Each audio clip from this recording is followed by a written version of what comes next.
C'est parti les amis, c'est parti pour la review de Raw.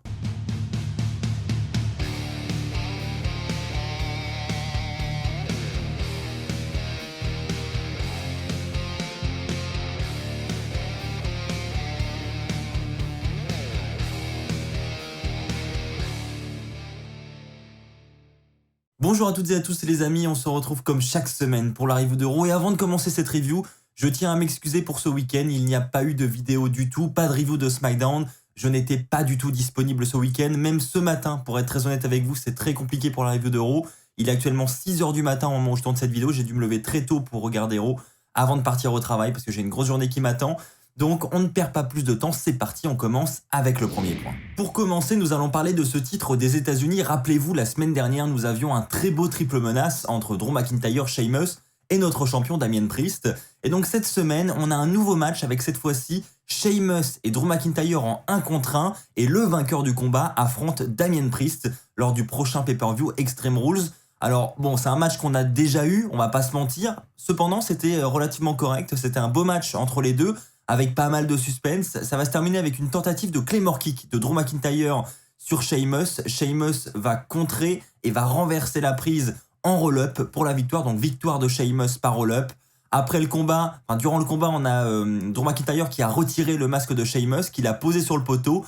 Et après le combat, Drew McIntyre va prendre ce masque, va regarder Sheamus droit dans les yeux. Sheamus va lui dire « Vas-y, rends-moi mon masque, c'est pour mon nez cassé. » Enfin voilà, il essaye un petit peu de le soudoyer, mais Drew McIntyre va lui rendre le masque d'une sale manière, il va le gifler avec, et ça va se terminer là-dessus. Donc visiblement, j'ai quand même l'impression que Drew McIntyre va plus ou moins rester impliqué dans cette rivalité entre Sheamus et Damien Priest pour le titre des États-Unis, ce qui n'est pas une mauvaise chose honnêtement. On a déjà eu un très bon combat la semaine dernière, donc moi ça me dérangerait pas si ça se transformait par hasard en match triple menace, ça pourrait être d'autant plus intéressant. En attendant, j'ai trouvé que c'était un bon point, encore une fois, cette semaine pour le titre des États-Unis. Parlons maintenant d'un point qui m'intéresse beaucoup moins, c'est la division par équipe féminine à la WWE avec nos championnes, Natalya, Tamina. Je les aime beaucoup, mais on va pas se mentir, elles sont championnes depuis des mois, il ne se passe rien, c'est plat de chez plat. Donc c'est vrai que j'aimerais bien avoir un peu de changement et revoir un peu ces titres en avant, parce que là, c'est clairement une catastrophe. On a une nouvelle tentative d'équipe de la part de la WWE avec Nikki ASH et Rhea Ripley. On le comprendra en fait juste avant le combat, elles auront un petit segment dans la Gorilla Position et on comprend que Nikki ASH a envie de s'associer à Rhea Ripley. Rhea Ripley a l'air un petit peu moins chaude, mais bon, je pense que ça va se faire. Ça nous fait un petit peu penser à la story entre Randy Orton et Riddle, avec l'un qui veut absolument faire équipe avec l'autre ou l'autre est un petit peu plus réticent.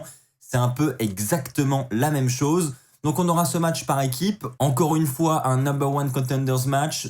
Je ne comprends pas ce principe, donc si Nikki ASH et Rhea Ripley battent les championnes, elles auront le droit d'affronter une nouvelle fois les championnes avec cette fois-ci les titres en jeu. Et c'est ce qu'elles vont faire, c'est Rhea Ripley qui fera le tomber sur Natalya, elles vont remporter son combat et elles auront donc une chance à ces titres par équipe. Bon, alors c'est encore un peu tôt pour dire ce que vaut réellement l'équipe Nikki ASH, Rhea Ripley, on a deux bons talents.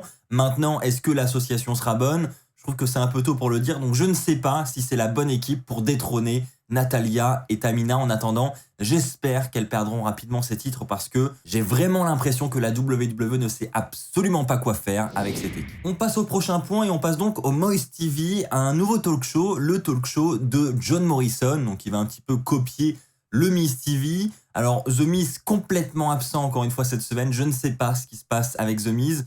En attendant, la rivalité entre Morrison et Miz a été stoppée en un rien de temps.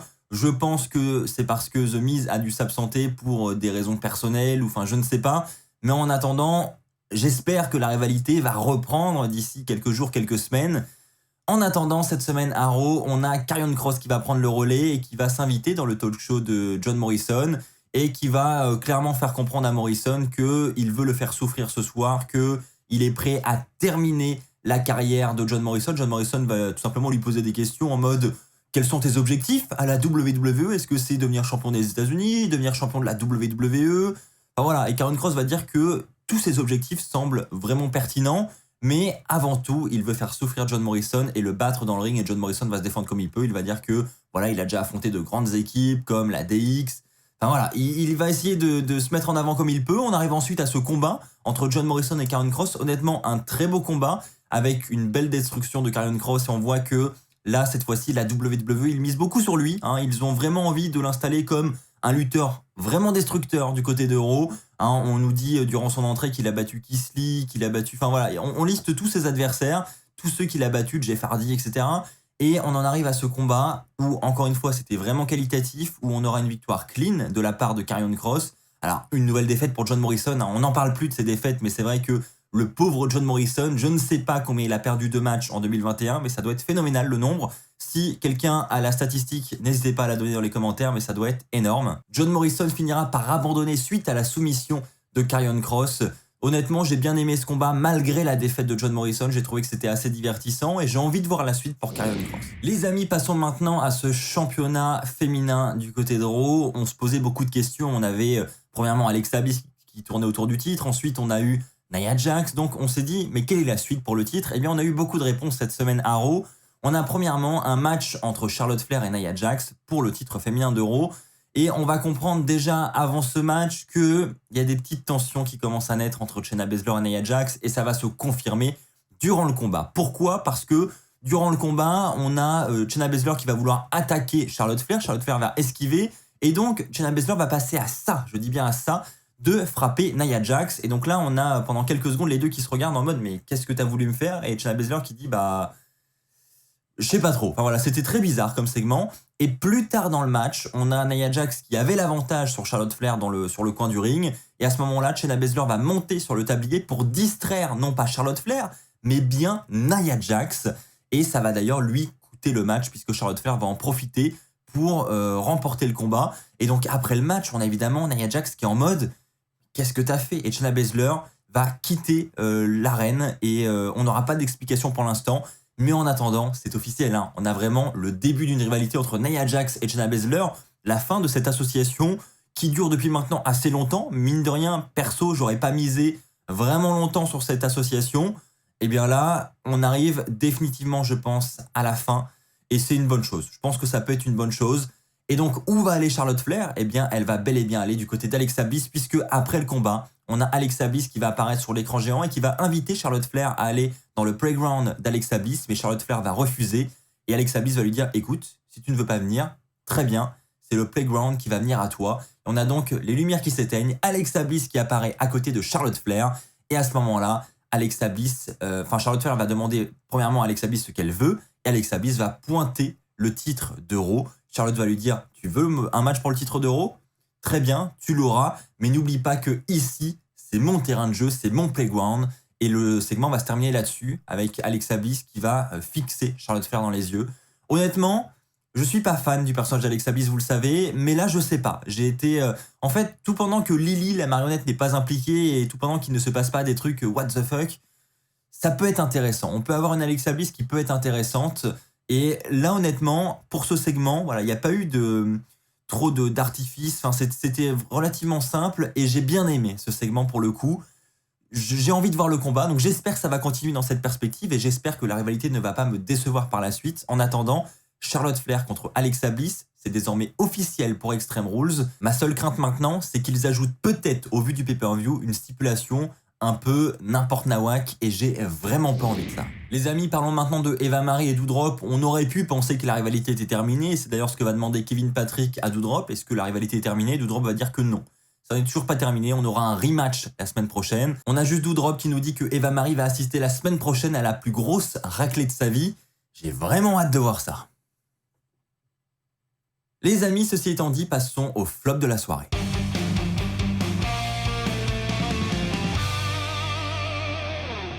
Pour le flop de la soirée, je vais vous parler évidemment du titre 24/7. Pourquoi en fait? Enfin, je veux dire... c'est un supplice de regarder ça à Raw chaque semaine. Enfin, je comprends pas pourquoi on a encore ce genre de segment.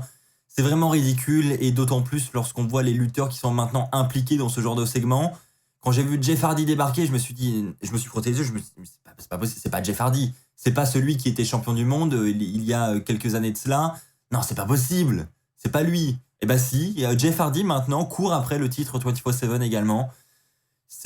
Voilà, je ne sais plus comment qualifier tout ça. Donc on a en fait Reginald qui affronte une fois de plus Akira Tozawa dans un match pour le titre 24/7. Reginald va remporter le match et après le combat, on a justement Jeff Hardy, Humberto Carrillo, on avait qui d'autre? On avait Drew Gulak, on avait... Enfin voilà, tous ceux qui courent après le titre 24/7 étaient là. Et donc Reginald va prendre la fuite et au moment où il va prendre la fuite, il y a R-Truth qui va arriver. Et on va avoir également le retour de Drake Maverick. Alors ça, c'est une bonne surprise. Maintenant, est-ce qu'il est là pour le titre 24/7 ou pas? Voilà, j'en sais rien. C'est vrai que ça faisait plaisir de le voir de retour pour le coup. Mais après, voilà, titre 24/7 quoi. Les amis, passons maintenant au top de la soirée.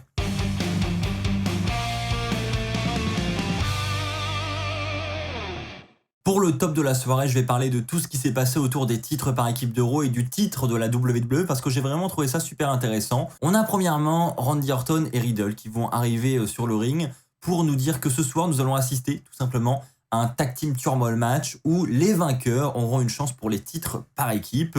Et donc, ils nous disent qu'ils vont regarder d'un œil très intéressé ce combat aux abords du ring.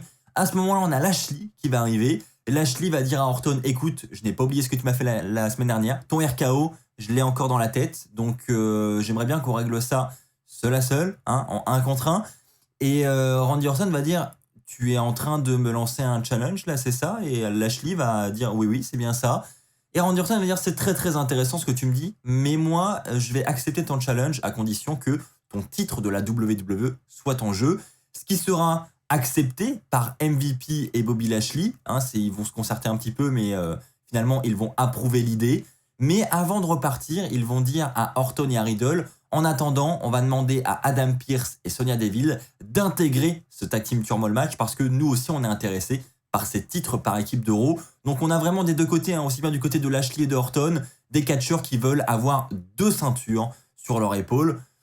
Pourquoi pas, et on va voir après, c'est très intéressant ce qui s'est passé dans la soirée. Après une petite pause publicitaire, le Tag Team Turmoil Match va donc commencer. On a premièrement un match entre le New Day et les Viking Raiders, un match qui sera hyper intéressant entre les deux, franchement un match très qualitatif. Ces deux excellentes équipes, hein, on va pas se mentir, donc on pouvait s'y attendre. C'était vraiment un très beau combat qui se terminera avec une victoire du New Day, et vous allez le voir, une très grosse performance du New Day à Raw cette semaine. Ensuite, on aura, donc comme la stipulation le veut, l'entrée d'une nouvelle équipe. Et cette fois-ci, ce sera Jinder Mahal accompagné de Veer. Ça se terminera une fois de plus par une victoire du New Day. Et ensuite, les prochains adversaires du New Day, ce sera la Lucha House Party. Donc là aussi, hein, une équipe très talentueuse. Donc on aura beaucoup d'agilité dans le ring. Un combat, là encore, assez intéressant, mais qui se terminera une fois de plus par la victoire du New Day. Les prochains entrants, ce sont Mace et T-Bar, les anciens membres de Rétribution. Bon, alors la foule n'est absolument pas derrière eux, hein, c'est bon, voilà, c'est le gros flop, hein, cette équipe, on va pas se mentir. C'est vrai que quand on les voit là, on se dit, bon bah voilà, ils sont vraiment là par défaut, c'est clair qu'on ne les voit absolument pas remporter ce genre de match. Mais bon, fallait remplir la carte, fallait plusieurs adversaires, donc on s'est dit, bon allez, Mace T-Bar, revenez là, 2 minutes, vous faites un petit segment. Et durant ce match, on aura un roll-up de Kofi Kingston sur le ring, alors que je sais plus si c'était Mace ou T-Bar, honnêtement, qui était à l'extérieur en train de s'occuper de Xavier Woods. Et donc, victoire du New Day par roll-up, ce qui va évidemment vraiment énerver T-Bar et Mace, ce qui fait qu'après le combat, ils vont se déchaîner sur le New Day. On aura ensuite l'entrée de Mustafa Ali et de Mansoor, la nouvelle équipe aussi du côté de Raw. Et là aussi, Mace et T-Bar, ils se sont dit, bon allez, on a démoli le New Day, on va également démolir Mansoor et Mustafa Ali. C'est parti dans tous les sens, baston. Et donc, du coup, Sonya Deville et Adam Pearce sont arrivés pour dire, écoutez, on ne peut pas continuer ainsi. Donc, le match se stoppe là-dessus. Il va se terminer plus tard dans la soirée. Donc, il faudra se retrouver dans le main event de la soirée pour avoir ce nouvel affrontement entre le New Day, Mansoor et Mustafa Ali. Ce sera là encore, une fois de plus, une victoire du New Day. Donc, quand je vous ai dit que c'était une excellente prestation du New Day, c'était vraiment une excellente performance du New Day, jusqu'à ce que AJ Styles et Omos fassent leur entrée, puisque là, bon, ils vont résister pendant quelques minutes face à cette équipe, mais AJ Styles enchaînera avec un Styles Clash, et là, le New Day ne pourra pas contrer le Styles Clash de AJ Styles. Donc ça se terminera avec une victoire de AJ Styles et Omos, mais ça n'est pas la dernière équipe à entrer sur le ring, puisque Lashley et MVP ont intégré le combat, et ce sont donc les derniers à entrer dans ce combat. Donc le match va commencer, on aura le face-à-face que de nombreux fans attendaient. Lashley contre Omos, 2 monstres de puissance. Lashley va d'ailleurs tenter une souplex sur Omos, mais Omos il pèse 2 tonnes, donc il n'y arrivera pas. C'est finalement Omos qui va lever Bobby Lashley. On avait vraiment 2 monstres de puissance sur le ring, ce qui a rendu ça vraiment intéressant pour le coup. Et puis, il ne faut pas oublier également qu'on avait Randy Orton et Riddle qui étaient à l'extérieur du ring. Et donc, à un moment, on a Lashley qui a été un petit peu argumenté avec Orton. AJ Styles en a profité pour se jeter sur Lashley et Orton à l'extérieur. Donc évidemment, ça n'a pas plu à Riddle, mais Omos en a profité pour jeter Riddle dans la barricade, ce qui fait que Orton et Riddle ont été un petit peu exclus de la fin du combat. Ça se terminera tout de même suite à un spear de Lashley sur AJ Styles par une victoire de Lashley et de MVP. Et donc on aura la semaine prochaine Lashley et MVP contre Randy Orton et Riddle. Juste après le combat, on a Omos qui va retourner sur le ring, qui va en profiter pour faire son chokeslam à Lashley. À ce moment-là, AJ Styles et Omos vont repartir en coulisses. Mais là, sorti nulle part, on a Randy Orton qui va remonter sur le ring, qui va en rajouter une couche, qui va faire un RKO à Lashley pour lui rappeler un petit peu ce qui s'est passé la semaine dernière. Exactement la même fin, ça se terminera avec une célébration de Randy Orton et de Riddle. Honnêtement, j'ai mis ça en top de la soirée parce que déjà, premièrement, ça a occupé une grosse partie de la carte, tout ce combat. Et c'est vrai que ce match Lashley-Orton, moi, il m'intéresse perso. Je trouve que Orton, là encore en ce moment, il est incroyable. Je kiffe vraiment ce catcheur et j'ai envie de dire, heureusement, mine de rien, que Randy Orton est présent du côté de Raw chaque semaine parce que sinon, je pense qu'on s'ennuierait un petit peu. Voilà les amis, c'est terminé pour cette review de Raw. Un Raw qui ne vaut évidemment pas le gros pay-per-view qu'on a eu du côté de l'AEW ce week-end.